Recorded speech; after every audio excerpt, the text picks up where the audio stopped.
천만 노인 시대, 경제 선진국이라는 위상과 달리 노인 빈곤율은 1위인 대한민국의 현실과 이를 해결하기 위해 필요한 제도는 무엇인지 살펴봤습니다. 구티비가 내달 4일부터 4일간 천사 후원 방송 낮은 곳으로 임하소서 생방송을 진행합니다. 구티비가 시청자 여러분들과 함께 기도로 염원했던 새로운 미디어 선교센터를 마련하게 됐습니다. 구티비 신사옥이 될 건물은 어떤 곳인지, 사옥 이전까지 또 어떤 과제가 남았는지 전해드립니다. 미국 기독교 대학들의 올 가을 학기 신입생 등록이 역대 최고를 기록했습니다. 아시아 16개국 기독교협의회와 교단 등 115개 단체가 활동하는 아시아 기독교협의회 15차 총회 본회의가 인도에서 개막했습니다.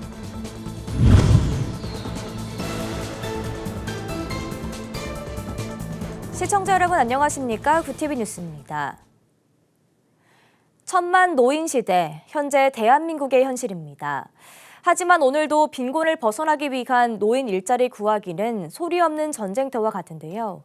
노인 빈곤율 1위인 대한민국, 노인 일자리를 포함한 복지제도의 한계를 살펴봤습니다. 보도에 김혜인 기자입니다. 반납된 책을 제자리에 꽂고 하나씩 정리합니다. 시니어 북 딜리버리, 도서관에서 책을 정리하는 보조 업무입니다. 올해 70살인 김병주 씨는 대학원을 졸업해 사교육기관에서 강의하다 60세에 은퇴했습니다. 은퇴 이후 재교육 프로그램을 이수하고 자격증을 무려 15개나 취득했습니다. 그렇지만 주어진 일은 능력에 비해 너무 단순한 업무입니다. 그리고 일을 한다는 것이 행복한 날을 보내고 있습니다. 지금. 제가 만약 일을 하지 않는다고 생각을 해보면 참으로 무기력하고 TV나 보고 있거나 하여튼 끔찍합니다. 지금 제일 걱정하는 것이 내년도 일자리에 대한 모이면 이제 그런 얘기를 합니다. 늘 그 점에 대해서는 불안하고 정규직은 아니라 하더라도 그런 보장이 되어진다면 정말 안심하고 일을 할 수 있을 것 같습니다. 김 씨는 아침 9시 30분에 출근해 3, 4시간 일합니다.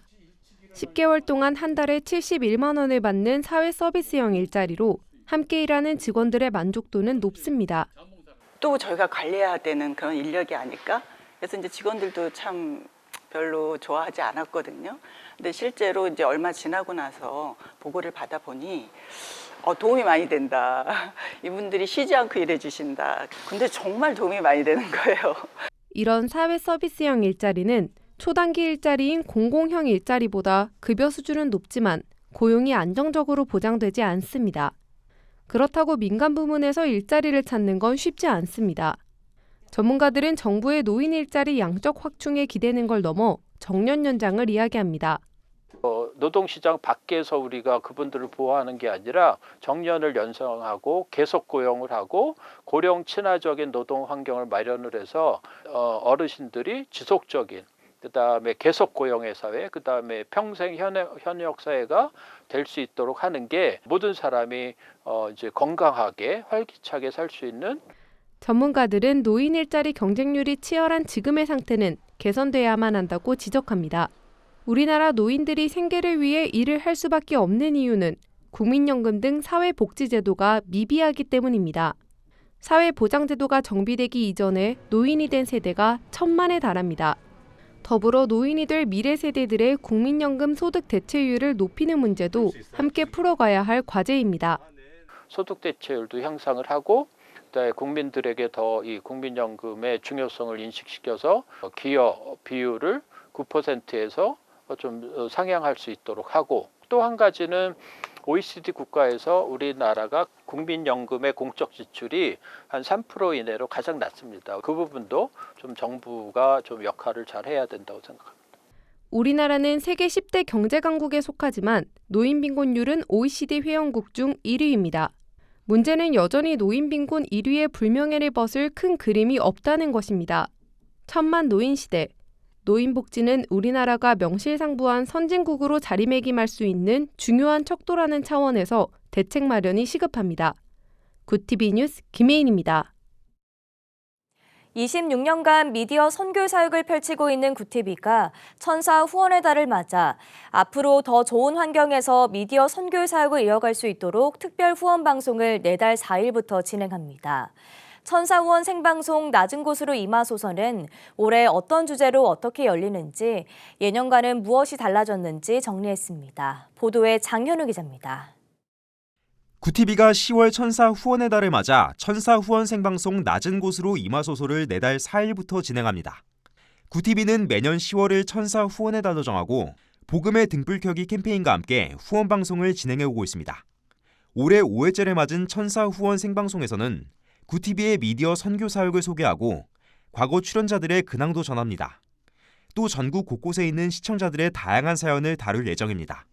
낮은 곳으로 임하소서는 굿TV가 복음을 전하는 미디어 선교 사역을 이어갈 수 있게 후원금을 마련함과 동시에 미디어 선교의 방향성과 비전을 나누기 위해 방영하는 특별 생방송입니다.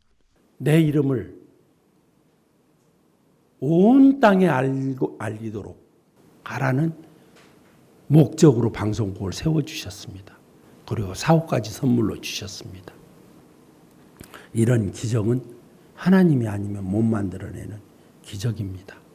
프로그램은 총 4일 동안 진행되는데 1일차에는 후원자들과 직원들이 새 사옥을 둘러보는 복음버스 시간이 마련됩니다. 이어 굿TV 휴먼 다큐멘터리 사랑은 강물처럼의 과거 출연자가 근황을 전하는 시간도 마련됩니다. 굿TV가 국내에서 독점으로 제공하는 영화 기적을 믿는 소녀에 대한 소개도 이어질 예정입니다. 2일차인 5일에는 천사 지원 프로젝트를 통해 지원받은 수혜자들이 출연해 근황을 전합니다. 또 굿TV가 재난 현장을 찾아 섬김을 실천한 사례가 방송됩니다. 이어 굿TV가 굿뉴스를 모아 첫 출간한 감동 스토리 희망 교향곡도 시청자들에게 소개됩니다. 3일차에는 이웃들에게 커피 한 잔을 전하며 특별한 사역을 전하는 내용으로 사랑은 강물처럼에 출연했던 한 목회자가 나와 현재까지의 사역 진행 상황을 전합니다. 또 병상에서 굿TV 중보기도 프로그램 달리다굼 기적을 이루는 기도로 위로를 얻어 후원과 기도로 힘을 보태온 애청자의 사연도 방송 전파를 탈 예정입니다. 마지막 날인 7일에는 굿TV가 제작하고 보급하는 다번역 성경찬송 앱과 함께 사용자의 간증 이야기도 방송됩니다. 이날도 사랑은 강물처럼 과거 출연자가 나와 근황을 전할 예정입니다. 특별 후원 생방송은 4일 방송을 시작으로 3일간 오전 10시부터 12시 30분까지 방영됩니다. 천사 후원 방송의 모든 후원금은 복음 스튜디오 등불 켜기와 미디어 선교를 위해 쓰일 예정입니다. 미디어 선교 사역에 관심이 있거나 프로그램 제작 현장 견학을 희망하는 시청자라면 누구나 이 기간 중 굿TV를 방문해 참여할 수 있습니다. 굿TV 뉴스 장현우입니다. 굿TV가 창사 26년 차인 올해 하나님께 큰 선물을 받았습니다. 바로 새로운 미디어 선교센터인데요. 시청자 여러분의 수년간의 기도와 관심 덕분에 미디어 선교 사역이 한 단계 전진할 수 있게 됐습니다. 그동안 열악한 환경에서 프로그램을 만든 건 여간 쉬운 일이 아니었는데요. 미디어 선교센터를 마련하기까지의 과정, 그리고 새 사옥은 어디에 어떻게 마련되는지 살펴봤습니다. 김효미 기자가 보도합니다. 굿TV가 시청자 여러분들과 함께한 수년간의 기도의 결실로 새로운 미디어 선교센터를 마련했습니다. 서울 영등포 신길역 3번 출구 바로 앞에 위치한 17층 규모의 건물입니다. 굿TV 신사옥이 될 해당 건물은 영등포 고가차도를 앞에 두고 여의도 전경이 한눈에 보이는 곳에 위치해 있어 방송국의 위치를 쉽게 알아보는 것이 가능해졌습니다. 신사옥 건물을 찾은 시청자와 굿TV 직원들은 새로운 미디어 선교센터가 마련된 것에 대한 설렘과 기대감을 감추지 못했습니다. 세상에 빛이 되고 소금이 되고 또 세상에 기쁨과 행복을 나누어 드리는 귀한 우리 미디어 센터가 되었으면 좋겠습니다. 후원자님들 덕분에 저희가 이렇게 좋은 새사옥에 오게 되었는데요. 네. 저희도 그 새사옥에 큰 선물을 받았으니까 그렇죠. 저희도 더 뜨거운 마음으로 땅 끝까지 복음을 전하도록 노력하겠습니다. 현재 굿TV는 사무공간에 스튜디오를 마련해 다양한 프로그램을 제작하고 있습니다. 스튜디오가 하나뿐이라 다른 프로그램 제작을 위해선 촬영 때마다 세트를 손수 바꾸고 조명 하나까지 수정해야 하는 번거로움이 있습니다. 촬영 일정이 겹치거나 연달아 진행되면 전 직원이 움직여야 하는 일도 부지기수입니다. 그럼에도 제작진들은 복음 전파를 위해, 선교 사명을 위해 이 힘든 일을 감수해 왔습니다. 굿TV가 미디어 선교센터를 반드시 마련해야 하는 이유입니다. 하지만 새로운 미디어 선교센터를 마련하기까지는 쉽지 않은 여정이었습니다.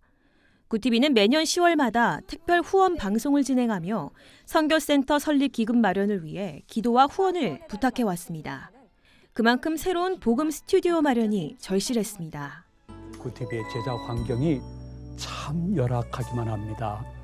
변변한 스튜디오는 말할 것도 없고요.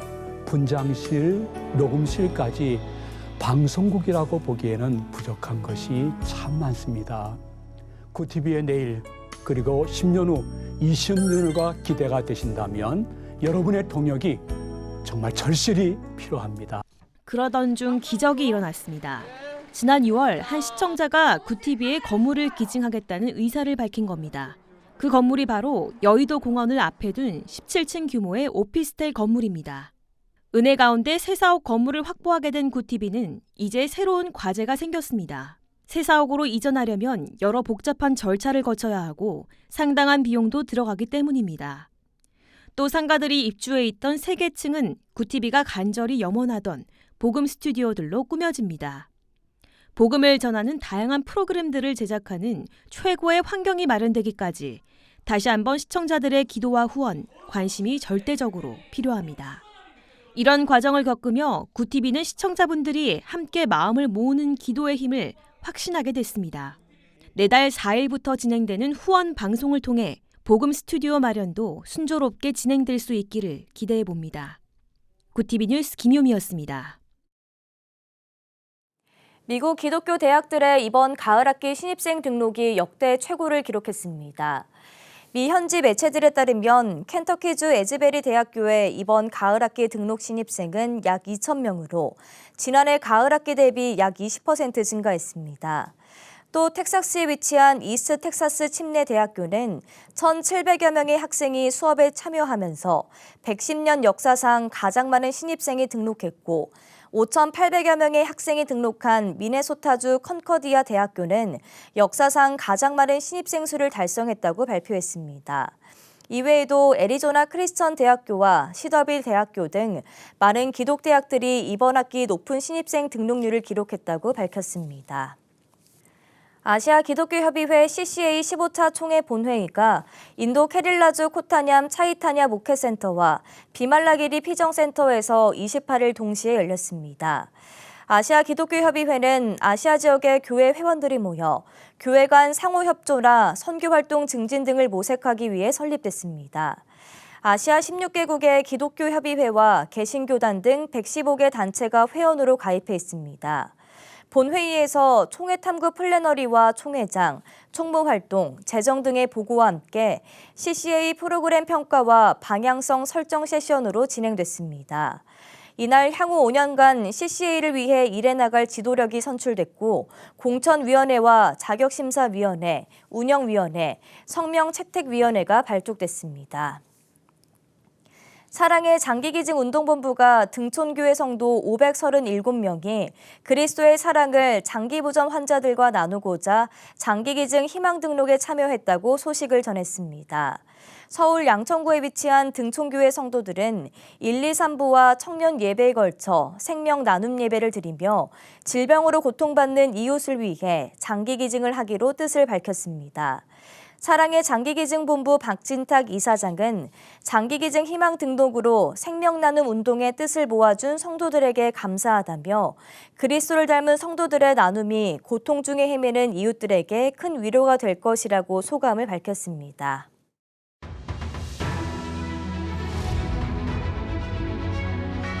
오늘의 이슈 포커스입니다. 지난 8월 한국을 찾은 외국인 관광객 수는 약 108만 9천 명으로 작년 동월에 비해 250.3% 늘었다고 관광공사가 27일 밝혔습니다. 코로나 기간 방한 외국인 관광객은 급감했지만 최근 회복세를 보이며 올해 7월과 8월 월간 기준 100만 명을 연이어 넘기게 됐습니다. 가장 많이 한국을 찾은 국가는 26만 3천 명을 기록한 일본이었고 2위는 26만 명이 찾은 중국이었습니다. 한편 8월 해외로 출국한 우리나라 여행객은 209만 3천 명으로 작년 동월보다 198.1% 늘었으며 2019년 8월의 86% 수준을 회복했습니다. 서울시가 중국의 관광객 방문 증가로 인해 관광지의 식당 메뉴판 속 김치 표기를 신치로 정비한다고 27일 밝혔습니다. 문화체육관광부는 2021년 7월 김치의 중국어 번역과 표기를 파오차이에서 신치로 명시했는데 명동 등 중국인 관광객이 주로 찾는 관광지 식당에서는 김치를 파오차이로 표기하는 경우가 다수 확인되고 있습니다. 서울시는 김치는 소금에 절여 상온에 발효하는 파오차이와는 구별되는 한국 고유의 음식이라며 둘을 구분해서 사용해야 한다고 강조했습니다. 서울시는 메뉴 속 표기 오류를 바로잡기 위한 시민 점검단을 구성해 명동을 중심으로 김치 표기 오류 정정에 나설 계획이라고 밝혔습니다. 경북 의성군 비안면 화신 1, 2 등 일대 소음대책위원회가 27일 대구시청 산격청사 앞에서 대구 경북 신공항 유치 반대 집회를 열었습니다.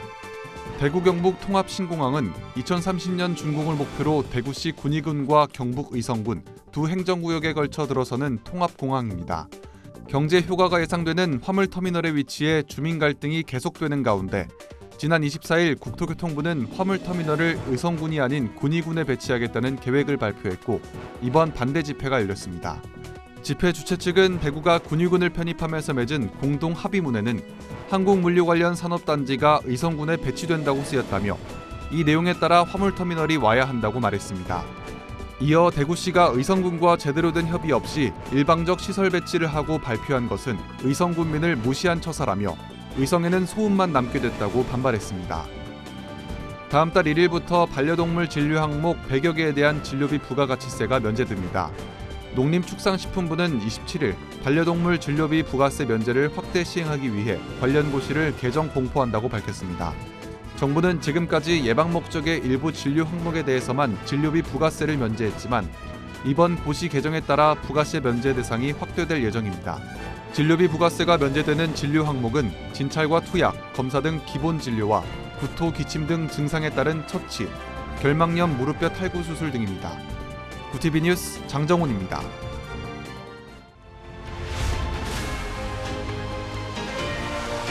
구티비 월드와이드입니다.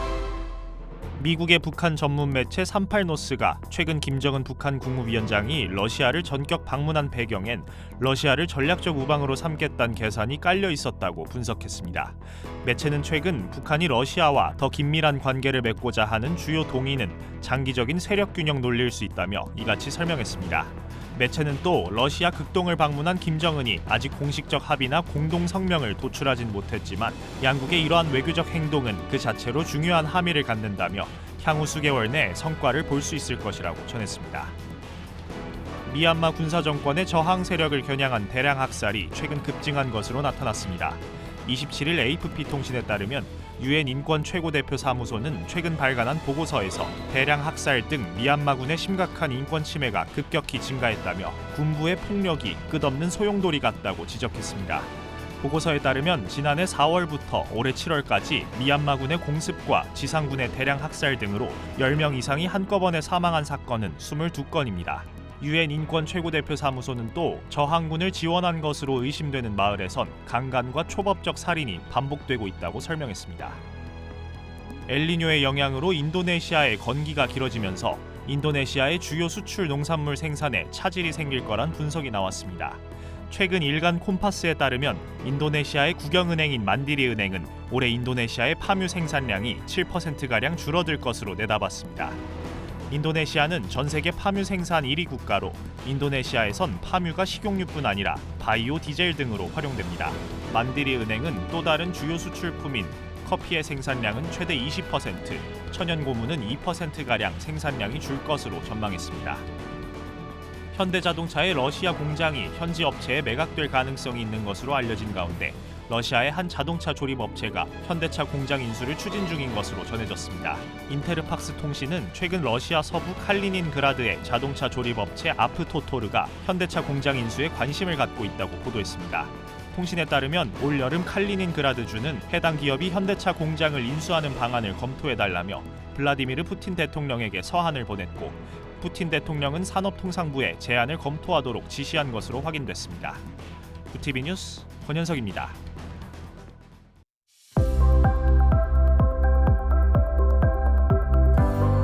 내일 오후부터는 북서쪽에서 찬 공기가 남하하면서 서해남부 해상과 남해서부 해상, 제주도 해상에 물결이 높게 일겠습니다.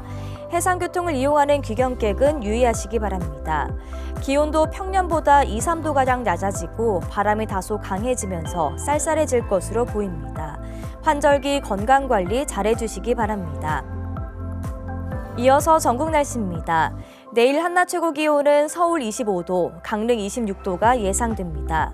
남부지방은 광주와 대구 25도, 부산 26도, 제주 24도를 보이겠습니다. 날씨였습니다. 구티비가 추석을 맞아 준비한 구티비 시네마, 30일 오후 4시 30분 삼손과 10월 2일 오후 2시 마태복음, 10월 3일 오후 2시 루터가 방영됩니다. 성경 속 예수와 삼손의 이야기, 타락한 교회에 맞선 종교개혁자 마틴 루터의 생애를 돌아봅니다. 구티비가 마련한 추석 특집 프로그램 시청하시며 풍성한 연휴 보내시기 바랍니다. 이상으로 뉴스를 마칩니다. 함께해 주신 여러분 고맙습니다.